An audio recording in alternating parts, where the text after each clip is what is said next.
नमस्कार। आकाशवाणी जयपुर अजमेर से प्रस्तुत हैं प्रादेशिक समाचार।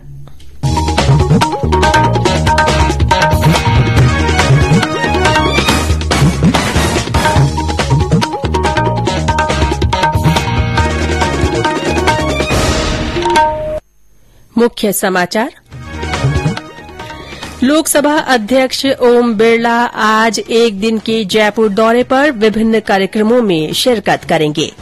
राज्य में इको टूरिज्म को बढ़ावा देने के लिए हर जिले में लव कुश वाटिका विकसित की जाएगी। प्रधानमंत्री नरेंद्र मोदी क्वाड शिखर सम्मेलन में भाग लेने के बाद स्वदेश पहुंचे। क्वाड नेताओं ने संयुक्त रूप से आतंकवाद की कड़ी निंदा की। और प्रदेश में पश्चिमी विक्षोभ का असर कल भी जारी रहा। 27 मई से तापमान में बढ़ोतरी की संभावना।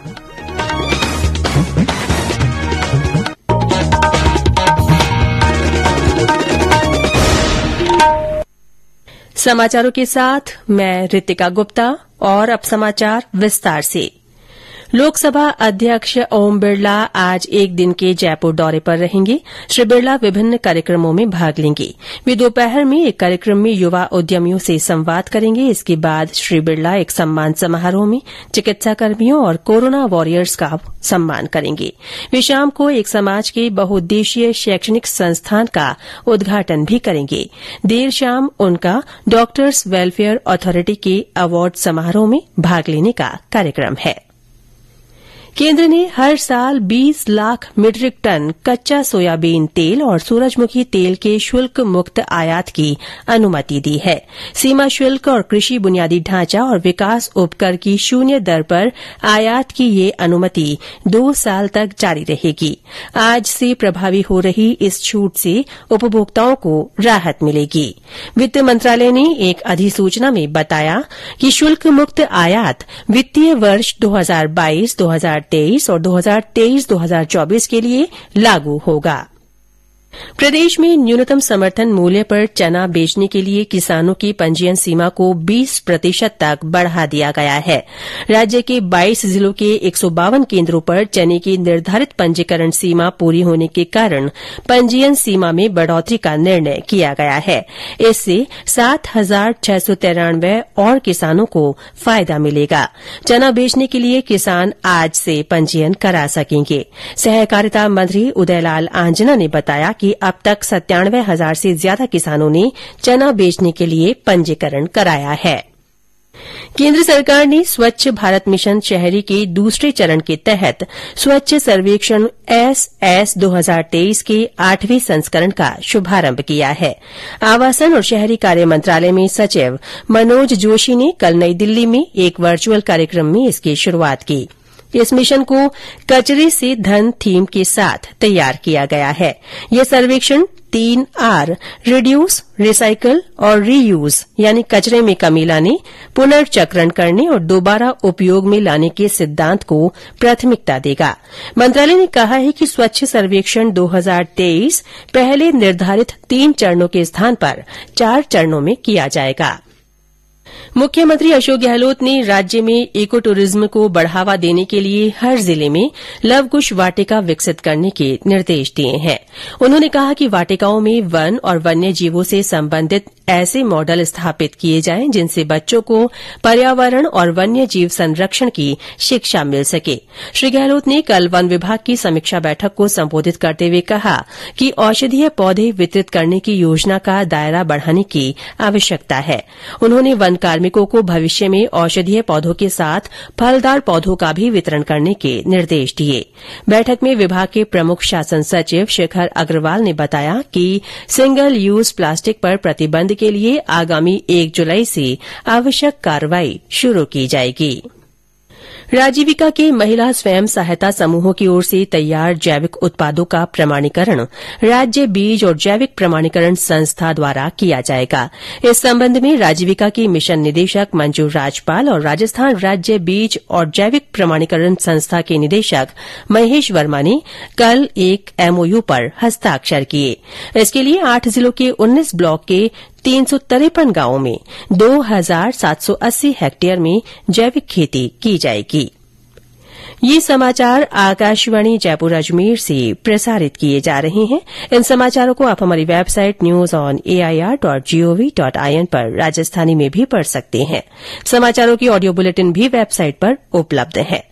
समाचार अभी और हैं, उससे पहले ये संदेश। क्या आप कॉम्पिटिशन्स की तैयारी कर रहे हैं? आपके लिए आकाशवाणी लाया है एक इंटरैक्टिव प्रोग्राम अभ्यास, एक ऐसा प्रोग्राम जहां आप पूछेंगे सवाल व्हाट्सएप नंबर 9289094044 पर या फिर ईमेल भी कर सकते हैं abhyas.airnews@gmail.com पर।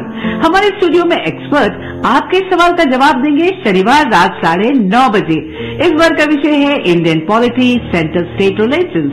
आपके सवालों का हम करेंगे इंतजार 25 मई तक। आपका अभ्यास हमारा प्रयास। प्रादेशिक समाचारों में फिर से आपका स्वागत है। प्रधानमंत्री नरेंद्र मोदी क्वाड नेताओं के शिखर सम्मेलन में भाग लेने के लिए जापान की 2 दिन की यात्रा के बाद कल रात स्वदेश पहुंचे। क्वाड शिखर सम्मेलन में श्री मोदी के अलावा अमेरिका के राष्ट्रपति और जापान तथा ऑस्ट्रेलिया के प्रधानमंत्रियों ने भाग लिया। क्वाड नेताओं ने व्यापक विचार विमर्श में आतंकवाद और हिंसक उग्रवाद के सभी रूपों की एक स्वर से कड़ी निंदा की। संयुक्त वक्तव्य में क्वाड नेताओं ने कहा कि आतंकवाद को किसी भी तरह से उचित नहीं ठहराया जा सकता। उन्होंने पाकिस्तान स्थित आतंकी संगठनों की साजिश पर मुंबई और पठानकोट सहित विभिन्न आतंकी हमलों की कड़ी निंदा की। क्वाड नेताओं ने मुक्त, खुले और समावेशी हिंद प्रशांत क्षेत्र और संप्रभुता, क्षेत्रीय अखंडता तथा विवादों के शांतिपूर्ण समाधान के प्रति साझा प्रतिबद्धता दोहराई। उन्होंने हिंद प्रशांत क्षेत्र और यूरोप में संघर्ष के घटनाक्रमों पर विचार विमर्श किया। प्रधानमंत्री मोदी ने क्वाड शिखर सम्मेलन से अलग अमेरिका के राष्ट्रपति जो बाइडेन, ऑस्ट्रेलिया के प्रधानमंत्री एंथनी एल्बनीज और जापान के प्रधानमंत्री फूमियो किशिदा के साथ द्विपक्षीय बैठकें की। विदेश सचिव विनय मोहन क्वात्रा ने बताया कि शिखर सम्मेलन के दौरान क्वाड नेताओं के बीच सर्वसम्मति और सद्भाव का माहौल रहा और रचनात्मक तथा सार्थक विचार विमर्श हुआ। देशव्यापी कोविड टीकाकरण अभियान के तहत अब तक 192 करोड़ 65 लाख से अधिक कोविड टीके लगाए जा चुके हैं। कल 11,38,000 से ज्यादा टीकाकरण हुआ। इस बीच प्रदेश में कोरोना संक्रमण के कल 71 नए मरीज सामने आए, वहीं 88 मरीज कल स्वस्थ भी हुए। कल सबसे ज्यादा 44 संक्रमित जयपुर जिले में मिले। भ्रष्टाचार निरोधक ब्यूरो एसीबी की टीम ने जयपुर में राजस्थान नर्सिंग काउंसिल के कनिष्ठ सहायक नंदकिशोर शर्मा और दलाल बंशीलाल गुर्जर को 1,90,000 रुपए की रिश्वत लेते गिरफ्तार किया।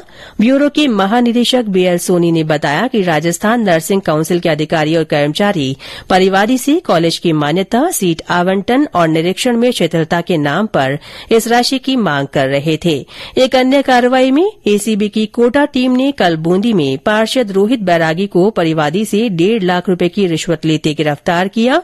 श्री सोनी ने बताया कि मकान का निर्माण कार्य करने देने की एवज में ये राशि मांगी गई थी।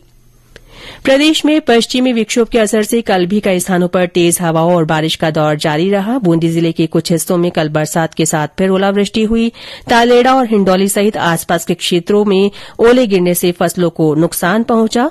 शिवपुरिया की बावड़ी में अंधड़ से कई कच्चे मकान गिर गए।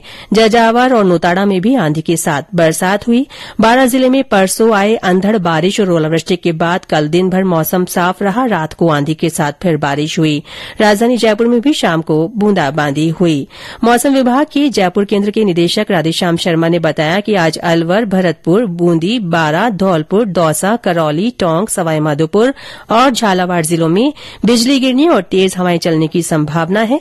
27 मई से तापमान में फिर से बढ़ोतरी होने के आसार हैं। और अंत में मुख्य समाचार एक बार फिर।